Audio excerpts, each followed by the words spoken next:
Well, what's up, everybody? My name's Casey. I'm a farmer here from West Texas. Welcome to the Wild West Farmer.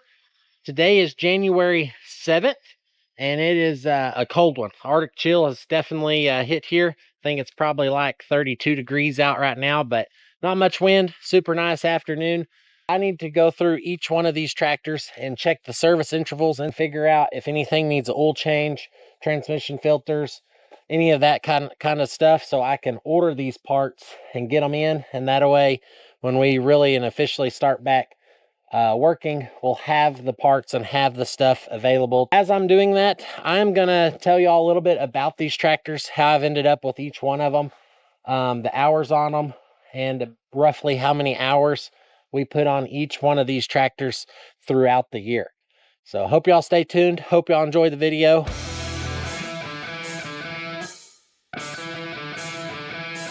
So let's start right now with this 8320R. This tractor is a pretty heavy spec'd out tractor. Obviously, it's got a big engine, 320 horsepower. This tractor has a 1500 front end in the front of it, which is a big, large axle up here. I like the large axle because it helps with weight. It has a full stack of weights on the front. It's got 2,200 pounds there. It's got big front tires. These are 34-inch tires on the front and 50s on the back. Along with the 50s, it's got wheel weights inside these on both sides. I think those are probably 1,000 pounds. Only has 4 remotes, but it does have a category 4 drawbar hitch, which in some cases that's good. Some cases that's not the best. So yeah, this tractor's been around for 3 growing seasons. This tractor does need new tires, the front tires and the back tires. So let's hop in the cab here, check out the interior.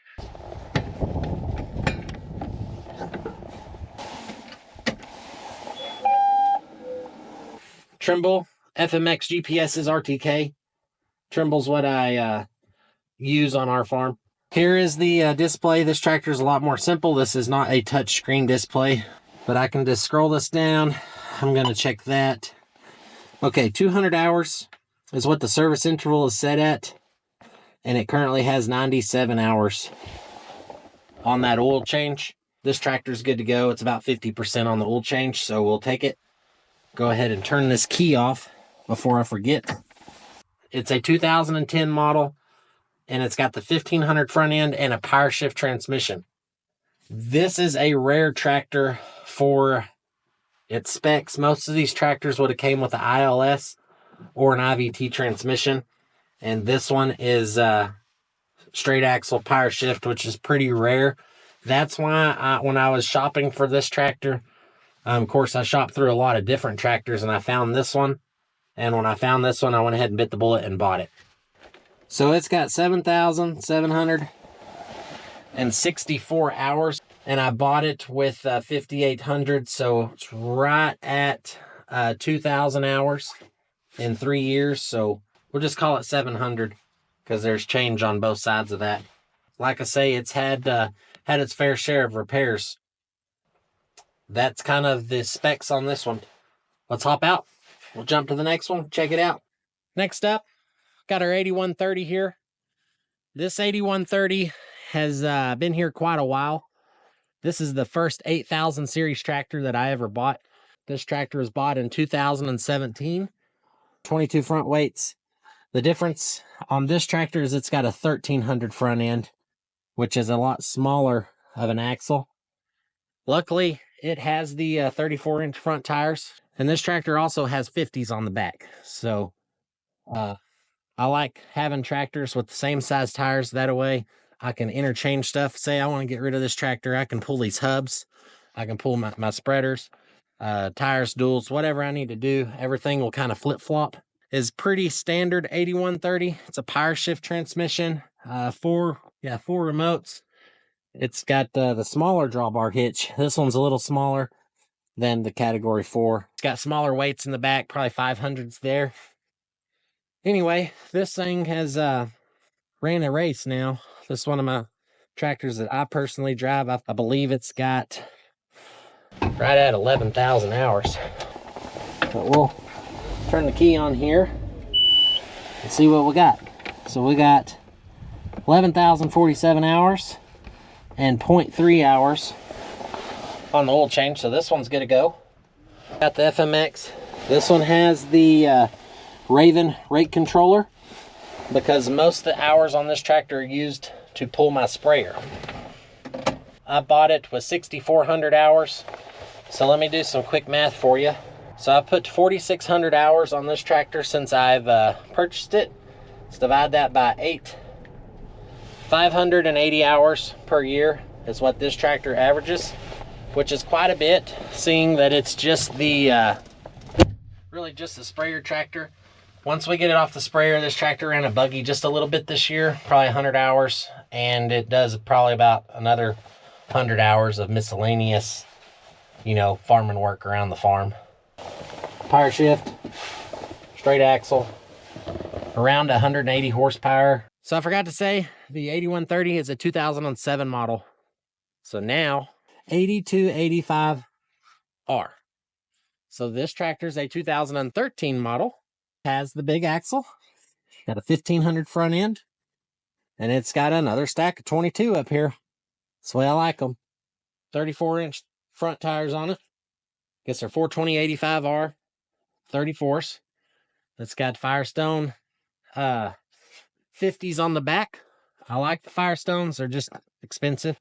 These tires are pretty average shape, probably 60%, somewhere in there. This tractor also has the big weights on the inside. It's got the big drawbar. It's got 5 remotes, as you can see them there. Purple, black, brown, blue, green. Got a 18,000 pound lift capacity in it. As of where this tractor, I think, is a 15, and the 8320R is a 15 lift capacity.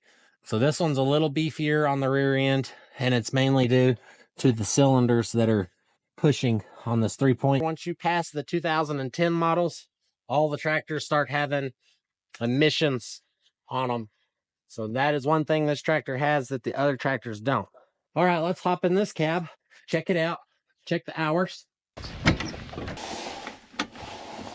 A little nicer screen than the 8320R. This one is a touch screen, as you can hit it, but it takes it a second to load up. Also got the Trimble FMX GPS in here. This one has the Raven rate controller in it as well. The reason I put that in this tractor is to, if the 8130 that primarily pulls the sprayer ever breaks down, I have a backup. I can just pull the pin, move one tractor out of the way, hook this one on. So I've kind of got 2 options because I don't want to get backwards spraying or have to wait on a tractor in the shop spraying. IVT transmission in this one. Everything else is kind of the same layout. We'll hit this button here with the touch screen.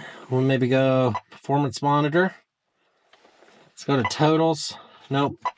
Settings. All right, this one is at 200 hours. That's when it's set to beep at us. And it currently has 158 hours. 6,607 hours on the actual tractor itself. I bought this tractor with 5,200 hours. So we have put 1,400 hours, you know, with change, you know, I don't know, 1,390 to 1,450 on this tractor in 2 years. So this one's averaged 700 hours a year. Let's turn the key off. Let's go see what's next. We got our 4560, the legendary tractor here, 1992 model, same age as myself. This tractor, I bought it last year. It's only been here 1 year. Let's walk around some of the things that I've done to this tractor this year and what it might need. Let's take a peek inside, check the hours, check the service interval on it, and kind of run through it that way. So this tractor has 3 remotes on the back end. 1, 2, 3. It's got a big 1000 PTO. Looks like it's got a little bit of wheel weights back there. Category 3 quick hitch. It's got 18.4 42s tires on it. As I'm sitting back here, let's go over the things that we ended up repairing. We had to put a new can barrel. Maybe in this upper one, it was leaking really bad. You can tell this one's kind of seeping just a little bit. The PTO shaft ended up getting replaced. Yeah, it was kind of a bummer. We put it on a module builder, and the PTO shaft had enough wobble in it that it was going to tear up our pump on our builder. So ended up putting a new PTO shaft in it. It was originally on 30-inch rows. So me and the guys, we had to scoot these wedges out on this axle here and scoot the front tires out. 60 series hubs right here are really hard to deal with. There's not a good place to put the tire on the track and roll it out. Kind of a difficult job, but we ended up getting it. The little engine here, this is a high-hour tractor. This tractor has right at 15,000 hours on it. And I bought this tractor from a local neighbor that was slowing down farming, pretty much retiring. And I like the guy. It's a good guy. And he said, it's a good running tractor. So I bought it from him regardless of the hours. He didn't know, he hadn't owned it maybe like 5 or 6 years, and he'd never redone the engine or didn't know of any engine work done. So the first thing I did when I bought this tractor is I took it to a local repair shop, and we pulled the oil pan off of this engine here, and we put new rod bearings or new rods and new rod bearings in the bottom end of this engine. While we had that off, we redid the oil pump inside down here under the bottom. And then we redid the water pump up front, and also a little more stuff right here on the front of the engine. So that was a pretty major deal. But for this style of tractor, it's not a really costly expense. One other thing that I ran into this tractor is the hydraulic pump up here on the front. It's right up here under this axle. So anyway, we ended up having a mechanic come out, and he pulled that old pump out and put a new pump in this. Let's hop up here in the cab. Starter solenoid, that's been redone.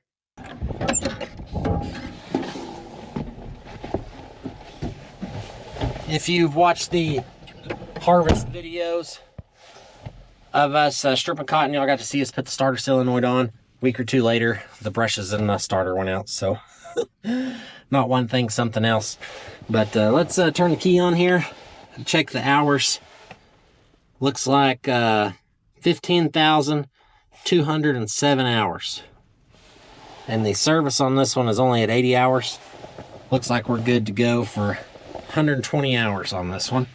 So I bought this tractor and it had 468, so it'd be 14,468 hours. And now it's at 5207. Wow. This old tractor here, 739 hours on the bad boy this year. That's a lot of hours to put on a tractor this age. It's 33 years old. Probably put another 700 on it this year. But the old cabinet's pretty clean, seats clean, quad range transmission. I really enjoy driving this tractor. I might just crank it up and watch it run.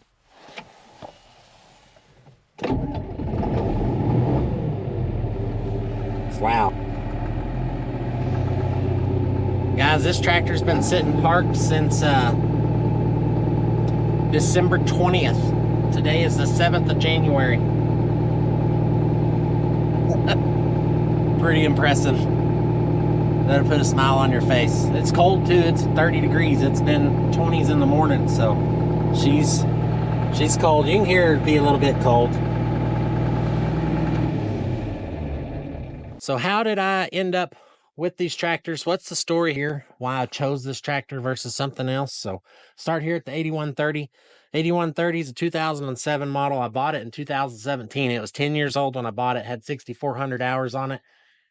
A long time before that, my very first tractor was a 4840. I ran that tractor for 3 or 4 years, and I ended up selling that tractor. I kind of took that cash from that tractor, stuck it in my pocket, and when this tractor came available from a local guy around here, my farm had grown, so I ended up using that 4840 money to stick on this 8130. We've got this 8320R here. I was looking for a bigger tractor because I just had the 8130 and the 8220. This one was available. Had a bigger lift capacity on the back end, big front axle to pull the 16-row planter. So I bought it. Let's jump here to this 8285R or 8285R. It's been here 2 growing seasons. I had a 8220, not an R, like a 20 series tractor. And I ran that on the farm for 3 years. Traded that tractor for this tractor. Okay, last but not least, I'm tired of putting 1,000 hours on these tractors, which that's what they've kind of averaged prior to the averages I've given y'all. 1,000 hours per year. Those tractors that had those 1,000 hours per year are not here. The 8220, I had a 4960. The 8130, its first couple years, I know it had 1,000 hours on it per year. And these tractors are so expensive, and I'm tired of just burning through tractors all the time. And I kind of want to buy a tractor and use it for a longer span time versus using it up on the hours. So kind of like buying a car and putting 100,000 miles on it in 1 year. Then you got to buy another car the next year. So the 4560 showed up to essentially take hours off of these other tractors that are high horsepowered or hooked onto a sprayer or really high horsepowered row crop tractors that are out running the shredder. You know, it's not doing any work, but you're just putting hours on those machines, and it's taking the life expectancy of those engines and transmissions and just cosmetic appeal, and it's altering those tractors. So I bought the 4560, and as y'all seen, 739 hours is what this 4560 got on it this year, which is just blows my mind. But that's actual hours, guys. If you take those hours and divide them amongst these three, you know, that's 200 more hours on each one. That'd put 900, and that'd put almost 800 and, 900 and change on these tractors. And, you own one for 4 or 5 years, you've already got 4,000 hours stacked on them. So that's the purpose of this tractor. It's to run the shredder, run the module builder, pull the pivots out of the mud, run the little box blade, just kind of as a utility tractor, flat horsepower, but definitely serves its purpose. It's taken me, I guess, my whole career to line these up here. So I've worked hard for them. They've worked hard for me. I hope y'all have enjoyed the video of learning a little bit about the tractors here on my farm, getting to see a little bit more intel depth of what the hours are, of what their jobs, what are their purposes, why do I have 4. These all these tractors, it adds up to a lot of horsepower, but it takes a lot of horsepower to run a farm and keep things moving forward. If you like the video, be sure to hit the like button. And if you're looking to subscribe, there's a little icon right here on the side of the screen. It's a logo of the Wild West Farmer there. You can click that and that'll actually get you subscribed. So I hope y'all all stay tuned for the 2025 growing season. We've got a lot in the pipeline. We've been growing a lot of wheat, milo, and cotton this year. Be a lot of content around it. So I hope y'all all stay tuned. I hope y'all watch through all those videos. Anyway, if you made it this far, thanks for watching. I appreciate it a lot. I guess I'll see y'all next time. Thanks.